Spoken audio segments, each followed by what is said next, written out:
আজকে আমরা আসিয়াকে নিয়ে কান্না করছি। কত আসিয়াকে এর আগে আমরা দাফন করেছি, বহু আসিয়াকে এই মাটিতে আমরা দাফন করেছি, কিন্তু সেই আসিয়ার ধর্ষকদের কোন শাস্তি আমরা দেখিনি। কোন আসিয়ার ধর্ষকদের দাফন আমরা করি নাই, আসিয়াদেরকে বহু দাফন আমরা করেছি। তো আসিয়ার ধর্ষকদের দাফন করার সুযোগ আমাদের হয় নাই, আসিয়াদেরকে দাফন আমরা করেছি। কয়দিন কাঁদবো, আবার আরেক আসিয়ার তৈরি হবে, আবার তাকে দাফন করব, আরেক আসিয়ার তৈরি হবে। সমাধান হবে না। সমাধান হতে হলে আল্লাহর শরিয়ার পথেই আপনাকে আসতে হবে। সেটা আজ হোক আর দুদিন পরে হোক, আজ হোক আর দুদিন পরে হোক, বিকল্প কোনো পথ খোলা নাই। যতদিন পর্যন্ত এই ধর্ষকদের জন্য কোরআন বর্ণিত সর্বোচ্চ শাস্তি মৃত্যুদণ্ড যতদিন পর্যন্ত বাস্তবায়ন না হবে, যারা ফাসাদ ফিল আরদ করছে, ইন্নামা জাযাউল লাযিনা ইউহারিবুনাল্লাহ ওয়া রাসূলাহু আন ইউকাত্তালু আও ইউসাল্লাবু আও তুকাত্তা আইদিহিম ওয়া আরজুলুহুম মিন খিলাফ আও ইউনফাউ মিনাল আরদ। এই শাস্তি যতক্ষণ পর্যন্ত বাস্তবায়ন না হবে, চরম শাস্তি দেওয়া না হবে, এবং বিচারের যত ফাঁক ফোকর আছে এগুলো যতদিন বন্ধ করা না হবে ততদিন পর্যন্ত আসলে এগুলো বন্ধ হবে না। আমরা কখনো কাঁদবো, কিছুদিন কান্নাকাটি করে আবার থেমে যাব, আরো কোনো আসিয়া কান্নার আওয়াজ আমাদের কানে আসবে, তখন আমরা আবার হয়তো লড়ে চলে বসবো। এই দেশে শত সহস্র ঘটনা এরকম ঘটে, একের পর এক এই আসিয়াদেরকে আমরা দাফন করে চলে আসি, কিন্তু ধর্ষকদেরকে দাফন করার সৌভাগ্য বা সুযোগ আমাদের হয় নাই। কেন ব্যভিচারের শাস্তি আল্লাহ তাআলা বলেছেন ওয়ালিয়াশহাদ আযাবাহুমা তাইফাতুম মিনাল মুমিনিন, ব্যভিচারের শাস্তি যে কার্যকর হবে এটা যেন প্রত্যক্ষভাবে হয়, মানুষের উপস্থিতিতে যেন হয়। কেন বলেছে? কারণ মাকাসিদুশ শরিয়া বা শরিয়ার উদ্দেশ্যই হলো মানুষের জীবন, সম্পদ, ঈমান, মানুষের পরিবার, এই সব কিছুর হেফাজত এবং সংরক্ষণ। এই জন্য শরিয়াত এসেছে। এই জন্য যেই অপরাধের শাস্তি প্রত্যক্ষ হলে সমাজ সোজা হয়ে যাবে, অপরাধীরা সোজা হয়ে যাবে, সেটাকে প্রত্যক্ষ করতে বলেছে শরীয়ত। সেটার বাস্তবায়ন যদি হয় তাহলে ইনশাআল্লাহ আসিয়াদের কান্না আর আমাদের শুনতে হবে না। মানব রচিত বিধিবিধান দিয়ে আজকে হয়তো একটা ফাঁক বন্ধ করবেন, কালকে আর 5টা ফাঁক তৈরি হবে। চিরতরে ফাঁক বন্ধ করা সম্ভব হয় না। ফাঁক ফোকর জন্য বন্ধ করতে হয় যাতে করে অপরাধী কোনোভাবে পার না পায়, তাহলে আমাদেরকে অবশ্যই শরিয়া আইন বাস্তবায়ন করার দিকে যেতে হবে। কোন মুসলমান যদি শরিয়ার আইন বাস্তবায়ন না চায় সে মুসলমানই না। আপনি যদি বলেন যে আমি শরিয়া চাই না, শরিয়া দ্বারা শাসিত হোক আমার দেশ বা আমি নিজে এটা চাই না, তাহলে আপনি নিজেকে মুসলমান দাবি করার কোনো নৈতিক অধিকার নাই। শরিয়া এটা শুধুমাত্র চুমু খাওয়ার জন্য আসে নাই। আপনি পারছেন না শরিয়া দ্বারা শাসিত হতে, অপরাধ বোধ আপনার মধ্যে আছে যে আমি পারতেছি না বা আমরা পারতেছি না, এটা একটা লেভেল পর্যন্ত চলে।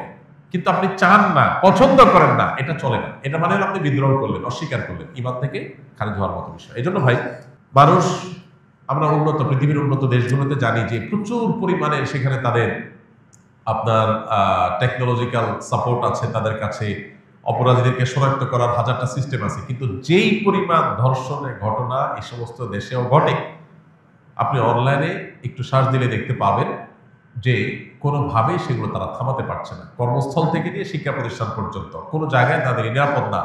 নারীর নিরাপত্তা নিশ্চিত করবার জন্য শুধুমাত্র ইসলামী শরিয়ার বাস্তবায়নই না, ইসলামী বিধিবিধান এবং ইসলামী যে লাইফস্টাইল সেটা ফলো করা জরুরি। আপনি পর্ন সাইটগুলো সব ওপেন রাখবেন, এই পর্ন সাইটগুলো সব ওপেন রেখে সমস্ত আজে বাজে আর্টিকেল, সমস্ত উপায় খোলা রাখবেন যেগুলো দিয়ে মানুষের মধ্যে যৌন আকাঙ্ক্ষা পশুত্ব জেগে ওঠে। এরকম হাজারটা রাস্তা খোলা রাখবেন। এই পশুত্ব জেগে ওঠার রাস্তাগুলো যখন খোলা রাখবেন স্বাধীনতার নাম দিয়া, তখন যার ভিতরে পশুত্ব জেগে উঠবে সে হাতের নাগালের কাছে যাকে পাবে তার উপরে সে ঝাঁপিয়ে পড়বে, তার পশুত্বকে সে চরিতার্থ করতে চাইবে। এই ধর্ষকের পশুত্বকে জাগিয়ে তোলার জন্য, এটাকে জাগ্রত করবার জন্য যে সমস্ত উপায়গুলো কাজ করছে সেগুলোতে আমাদের হাত দিতে হবে, সেগুলো থামাতে হবে। এত শব্দ সংবাদের মধ্যে একটা আনন্দের সংবাদ যে সরকারিভাবে সব পর্ন সাইটগুলো বন্ধ করার ডিসিশন হয়েছে, আমরা শুনেছি পত্র পত্রিকার মাধ্যমে। এটা একটা গুড নিউজ। এখন আপনি বিজ্ঞাপনী, বিলবোর্ড, বিনোদন, উপন্যাস, বিভিন্ন নামে অনবরত যৌন অভ্যন্তরা সৃষ্টি করবেন, যৌন আকাঙ্ক্ষা মানুষের মধ্যে জেগে উঠে, এটার জন্য হাজারটা উপায় বের করবেন। এরপরে বলবেন সবাই নিজেকে নিয়ন্ত্রণ করা। এটা হাস্যকর। ইসলাম এই আইডিওলজিতে বিশ্বাসী না। ইসলাম বলে আল্লাহ বলেছেন ওয়ালা তাকরাবুজ জিনা, তোমরা জেনার কাছেও যেও না, কারণ জেনার কাছে গেলে মানুষ জেনা থেকে ফিরে আসতে পারে না। এই জন্য আল্লাহ বলছেন চোখের হেফাজত করো। আল্লাহ বলেছেন কুল্লুল মুমিনিনা ইয়াগুদ্দু মিন আবসারিহিম, চোখকে অবনত রাখো। কেন?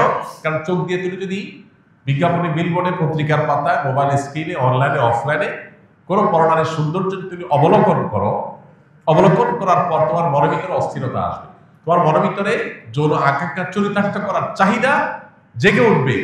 এই যে জেগে উঠবে, এই জেগে ওঠার পর এটাকে নিয়ন্ত্রণ করাটা কঠিন কাজ, সবাই পারে না, কেউ পারে, কেউ অ্যাক্সিডেন্ট করে।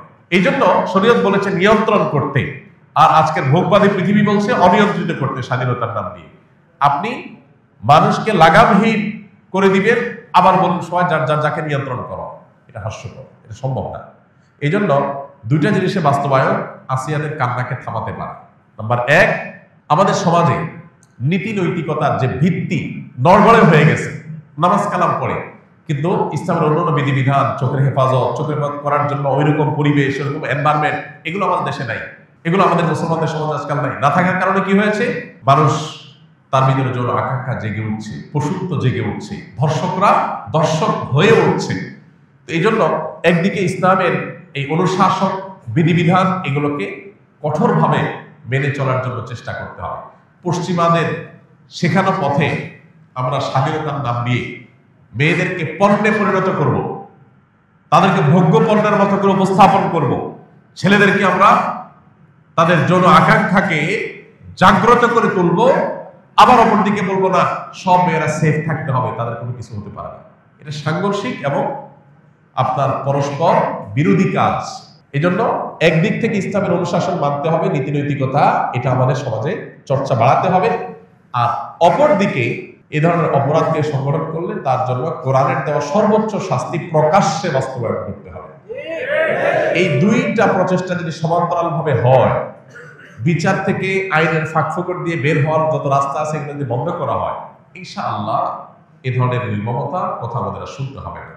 আল্লাহ আমাদেরকে সে সুদিন দান করুন, আমরা যেন এই সমস্ত অনাচার, এই সমস্ত অবিচার, এগুলো থেকে আমাদের সমাজটাকে মুক্ত করতে পারি, সেই তৌফিক আল্লাহ তাআলা দান করুন।